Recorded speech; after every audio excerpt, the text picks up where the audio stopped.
dalal ak jàmm ci seen bii di Albasir TV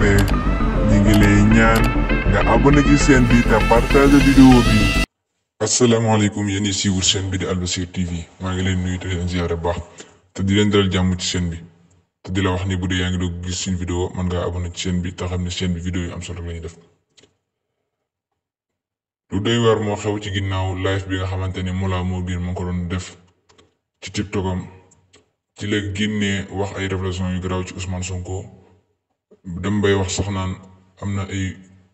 vidéo ak ay audio yoo xamante ni Ousmane Sonko moo ko moom audio yoo xamante ni Ousmane Sonko moo ci wax ak vidéo yoo xamante ni Ousmane Sonko la ak Adji Sarr ñuy dalal xel sénégalais bu baax di wax ni Mollah Morgen moom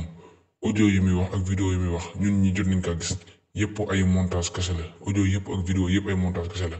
dañ kaa wax def rek pour bëgg a taqalal Ousmane Sonko ba tëj li ko ci kon ñu xam ko bu baax te wax ne rek Mollah Morgen moom doonu koo xamante ni ñun waa Pastef ñi ñun patriotes yi moom la war a déglu ndax musta bëgg Ousmane Sonko musta taxaw di jàppale Ousmane Sonko donte daan na wax Ousmane Sonko ci lu baax mais intérêt personnel ak nu mën a def ba siiw am audience loolu képp tax mu daan wax mais li muy wax gëmu ci woon dara li mu daan wax si Ousmane Sonko yëpp ay naxaate képp la woon ñu xamee ko noonu tey wax ne nag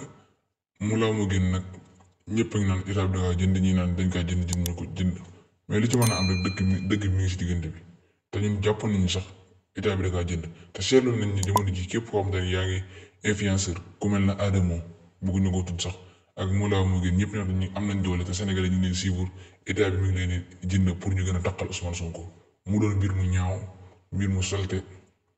waaye di wax ne rek Ousmane Sonko mu taal bi yàlla taal la ku yow boyal mu gën a tàkk ku yebu maanu ci moo gën. bul fàtte abonné ci chaîne bi te nga bës cloche de notification bi mooy tax vidéo buñ dugal nga bokk ci ñi ko njëkk a am te nga aimé vidéo bi dinañ jàppale bu baax ci liggéey.